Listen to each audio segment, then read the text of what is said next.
Chief Minister, please. Mr. Speaker, sir. Reply to Star Question 41A. Sir, decision regarding lockdown is taken based on the prevailing COVID-19 situation in the state. B. Sir, currently there is no weekend lockdown in the state. May I know from the Honorable Chief Minister, during other days of the week, Monday to Friday, whether this COVID virus was not available? So I don't understand the question, what he's trying to say. But I'm presuming that he's trying to say that why only weekend lockdown and why not the other days. So it's am I correct? That's what you are trying to ask? Sir, I'm correct and you are correct. I'm asking whether during other weekdays, COVID-19 virus was not roaming around. Sir, yeah, it's a valid question. So the COVID situation has been there in the state in the last, especially the second wave, for the last many months. Now, sir, while we try to ensure that we contain the COVID situation, and a large part of the strategy while containing or while stopping the spread is the containment strategy. Now, so while we contain the the virus and try to restrict the movement, we also need to see the livelihood and the day-to-day activities of the people. Therefore, a balancing act has to be done. Now, there were times when we completely locked down. There were times when we had full curfew. There were times when we opened up for some time because people need to do their day-to-day activity. So therefore, to answer to the honorable member's question, is that yes, the virus obviously is there any time of the day, any time of the week, but the decision to do these kind of specific lockdowns and curfews in specific period is to see and balance out between livelihood, day-to-day activity, as well as try to maintain a containment strategy. And also to further add to the concerns of the honorable member, add means the clarify, the entire decision as to how the lockdowns should be and to what extent it should be in which areas, to a large extent we have tried to decentralize the decision making because we felt that the conditions and situations were different in different districts. So we went for a decentralized model. We went for a model that tried to balance between the livelihood of the people as well as trying to do a very important part of the strategy, which is a containment strategy. I have, in my constituency, weekly hats, weekly markets. 4 or 5 weekly markets are there. In other weekdays, except on Saturday and Sunday, the activities are going on. This market, which is supposed to be held on, used to be on Tuesday, this is Purakasya market, is allowed to function their market activities on Monday. Then, in another one, this is Batwagao. The market is always used to be on Saturday, but it is allowed on Friday. Why? Why it is allowed? May I know from the Honorable Chief Minister, who is the enforcing agency, law enforcing agency, to maintain the SOP during those days?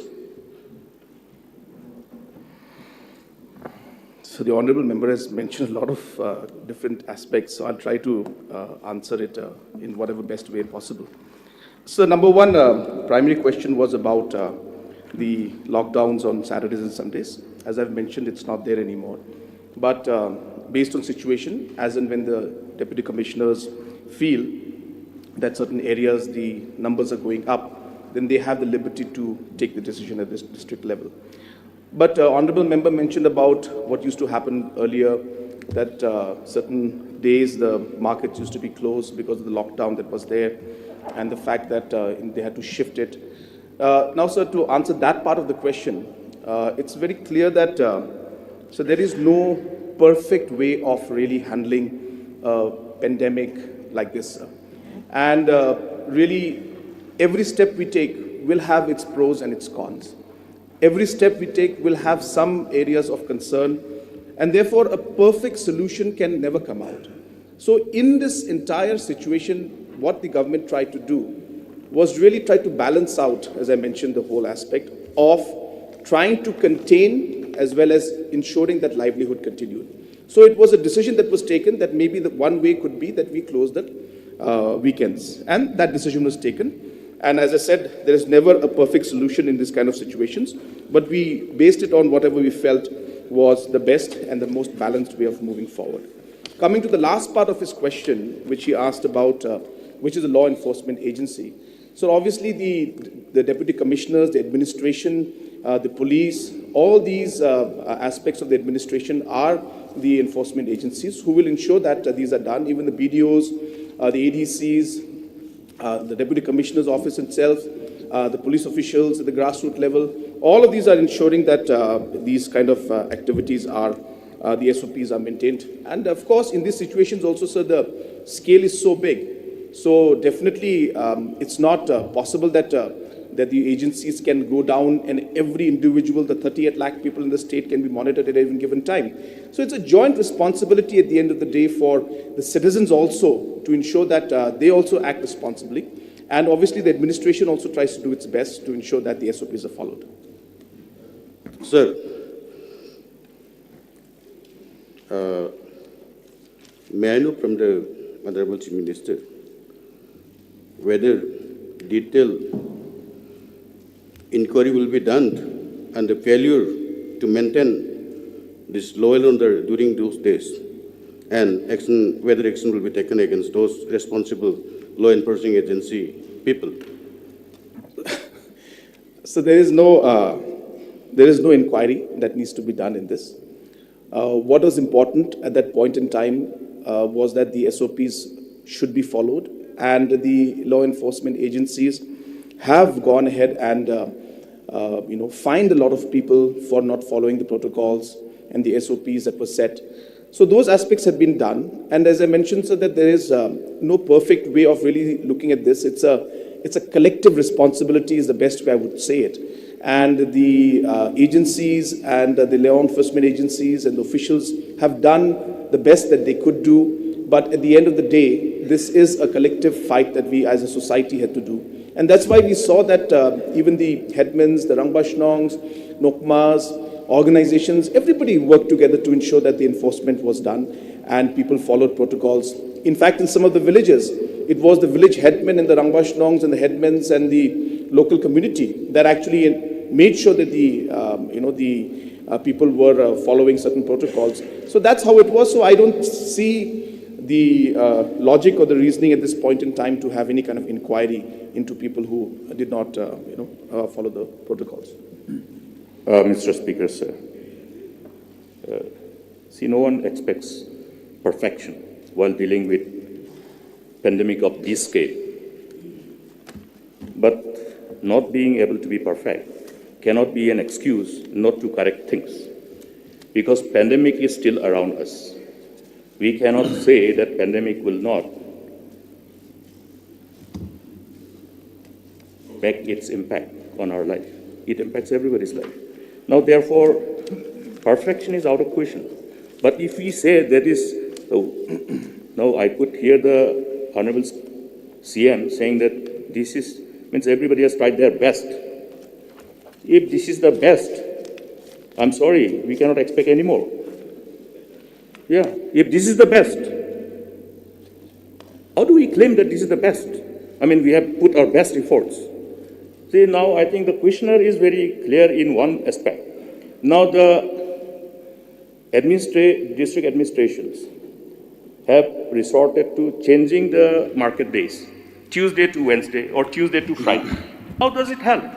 Yeah, honorable member. Mr. Speaker, sir, how does it help this way? This is a question hour, so let us place the question. Maybe we can talk discuss I'm this. coming to the question, Mr. Speaker, sir. please. So how does it help if the day of the market is only shifted without ensuring that the SOPs are strictly implemented on the ground zero? We see markets of Tuesday being shifted to Wednesday. The same crowd. So no SOPs are being enforced. That is the question.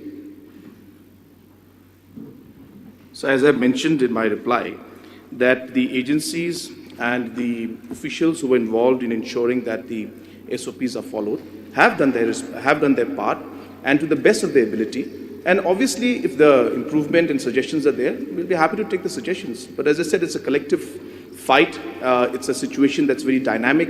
It keeps changing. So therefore, in a situation like this, I'm again repeating myself, but there will never be a perfect solution that is there. So it's a dynamic situation, and we adapt to the situation. We try to work and balance out, as I said, at the end of the day, the livelihood of the people, the day-to-day activities of the people, and on the other hand, the overall safety of the people. So if the suggestions are there, we're happy to take suggestions, sir. But I must say that from our side and the government side and the official side, especially the administration, so this has been a long battle. When you work for 1.5 years like this continuously, every individual, whether it's doctors, whether it's the police people, whether the municipal, whether deputy commissioner, they're all human beings, sir. And therefore, for them to continuously work for 1.5 years is also something really, really, admirable. And we must all appreciate the kind of work that our officials have given in. It's not easy. If you had asked them to work for 1 month, 2 months, they can do it. But sir, imagine for day after day, month after month, year after year, doing this kind of work is not as simple. So therefore, looking at all these aspects and all these challenges, my point was that we have done our best. Our officials have really put in more efforts and done the best that they could. But obviously, as I said, as a government, we are always open to suggestions.